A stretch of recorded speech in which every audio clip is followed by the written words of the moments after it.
Good morning to everyone, mga kababayan. Ito naman ang pag-usapan natin si Senator Robin Padilla, mga ka-GPnatics. Umeksena na naman po ang number 1 senador nila. Mga kababayan, magdahan-dahan daw po kayo magsalita, mga loyalists. Huwag daw po kayong basta-basta bumabanat dito sa nasawing leader ng Iran. Bakit daw? Huwag daw banatan. Nakakasakit kayo ng damdamin. Bakit, GP? Ano ba nangyari dyan, mga kababayan?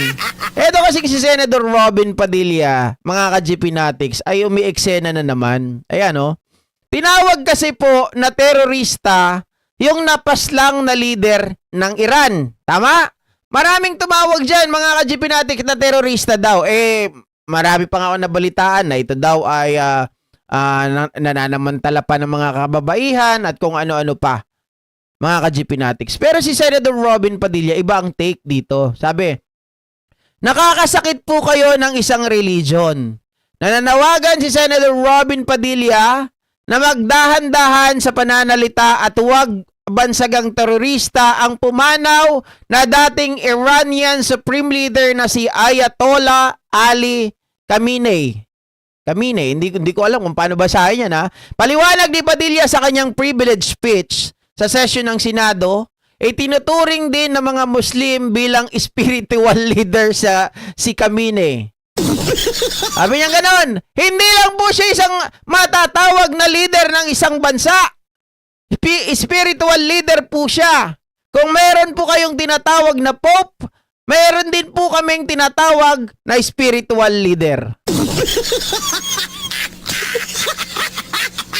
Aray ko, mga kababayan, pinagtanggol mo pa yung tao na yon.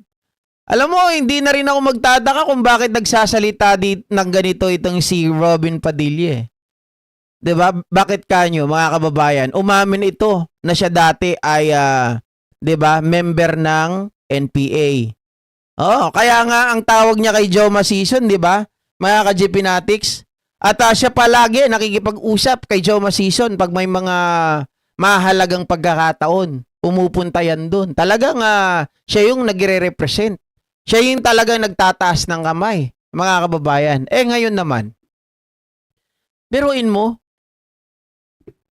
yung tao na kumbaga parang lumabag, hindi lang sa batas ng Diyos, hindi lang sa batas ng tao, di ba? Maraming pagpatay ang ginawa, maraming karumal-dumal na krimen ang ginawa ng taong ito. Tinatawag na terorista. Kaya inatake ng US. Tapos ipagtatanggol mo, spiritual leader. Sana sinarili mo na lang yan eh. Diba? Wala pang nakaalam. Parang lumalabas ngayon, mga ka-GPnatics, na itong si Senator Robin Padilla ay panatiko ng mga terorista. Sorry, nilalagyan ko ng tawa, ano? Kasi bawal to kay YouTube yung salitang ito, mga ka-GPnatics. Para sa akin, hindi akma, hindi nararapat, na magbigay ka ng simpatya ng kagaya nito.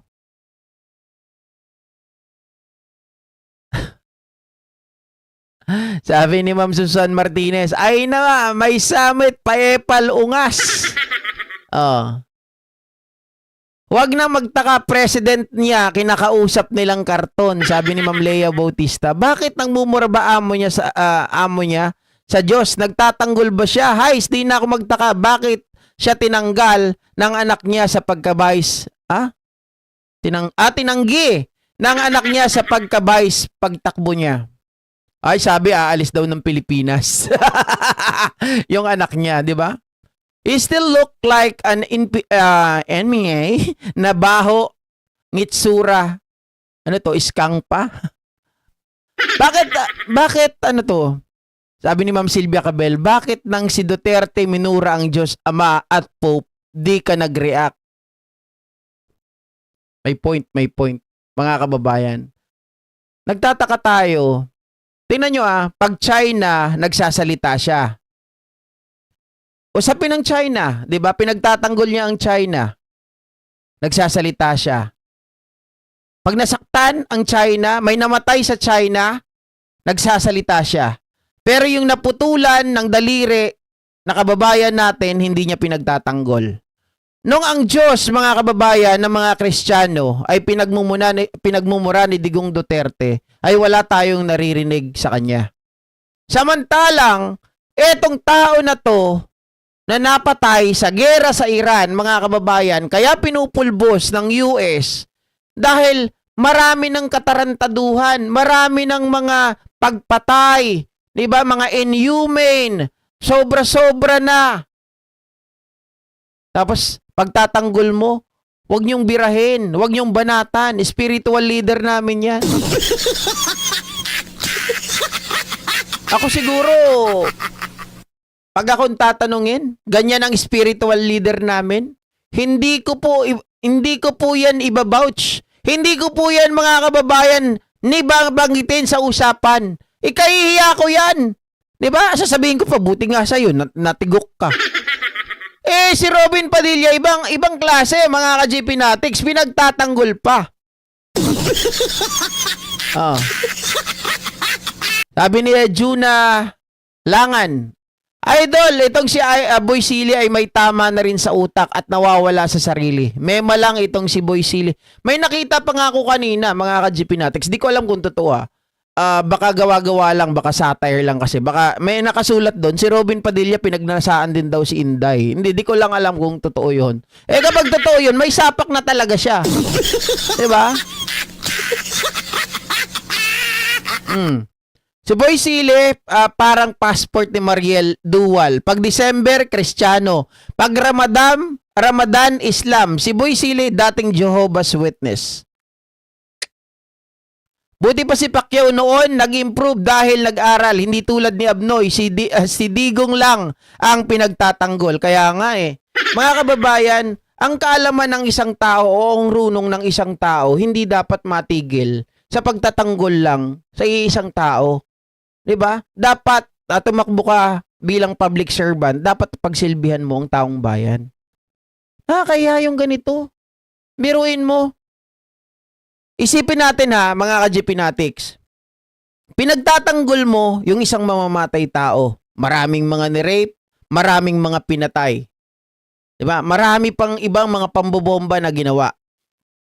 Samantalang yung kanilang mga tao mismo, yung mga Iranian, 'di ba?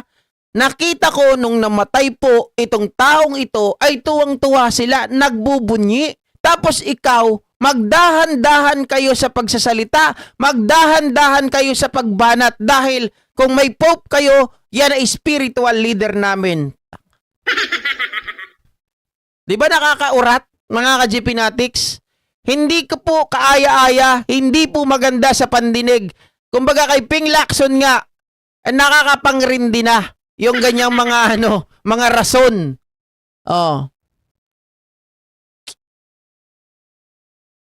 Sabi ni Ma'am Susan, agresign kan Boy Silly, sayang lang pasahod may kanya, maasi ka, pumanaw ka ditan. Sinadog. Nagpaparelevant lang siya kunwari may alam. Yun ang problema. Nagpaparelevant, mga kababayan, nauhuli sila na talagang itong mga ito ay parang they are really connected to, 'di ba? Doon sa mga taong gumagawa ng hindi maganda. Doon sa mga taong hindi law-abiding citizen. Sabi ni Ma'am Normalin de la Cruz, sayang ang boto ko dyan kay Robin, dapat si Pacquiao na lang. Hindi, mali kayo doon. Bakit, Ma'am Normalin? Kasi nung panahon na tumakbo si Robin, 2022, tama? Si Pacquiao naman ay tumakbong presidente nung time na yun. Hindi mo talaga iboboto. 'Di ba? Si Robin kasi senador. Si Pacquiao noon, presidente ang tinakbuhan niya. 'Di ba? Kasabayan nila PBBM. Dapat kay Robin tanggalin na sa pwesto, walang kwenta. Yun nga ang problema natin mga ka-GP Natics Hindi natin basta-basta matanggal si Robin Padilla. Totoo po yun, sir. Nabasa ko yun sa isang vlogger. Pinagnasahan daw niya din si Sarah. Yak, kadiri. Alam ko mapuputi type niya. Sabi niya ng nag-artista pa siya. Hindi ko pa nakukumpirma yun, Ma'am Anagari. Kaya hindi ko kino-content eh. 'Di ba? Na yung sinabi niya na minsan nga pinagnanasaan ko din si Inday Sara eh. Oh. Okay. Oh, ayan. Bobo lang talaga. Wala tayong magagawa talaga dito kay Boy Silly. Sasabihin na naman sa akin ng mga iba dyan, uy, bakit ba kasi pinag-aaksaya mo yung walang kwentang tao? Kaya nga eh. Wala ngang kwenta kaya kailangan natin pag-aksayahan. Para mga kababayan, ikalat natin ang katangahan, kabobohan ng mga taong ito para wala na pong bumoto sa kanila sa 2028. Malay nyo, tatakbo si Sara, di ba? Mga ka-GP Natics, hindi po may aalis sa ating isipan dahil ito ay uto-uto. Dahil pag sinabi daw ni Digong na tumakbo siya, tatakbo siya. Baka mamaya tumakbo bigla despite the fact na sinabi po nila na hindi daw natin siya deserve. Oh. Yan ang mahirap, biglang tumakbo tapos nanalo. Kaya kailangan ngayon pa lang, mga kababayan, expose na natin ang katarantaduhan, kalokohan, kabubuhan at katangahan nito. Grabe ka naman, GP. Talagang ang harsh mo ah. Okay lang 'yun. 'Di ba?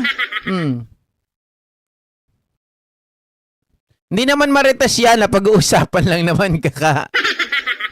Sir Leo talaga oh.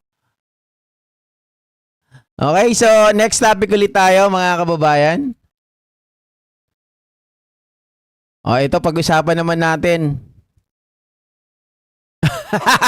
Speaking of bobo, tanga, mga kababayan,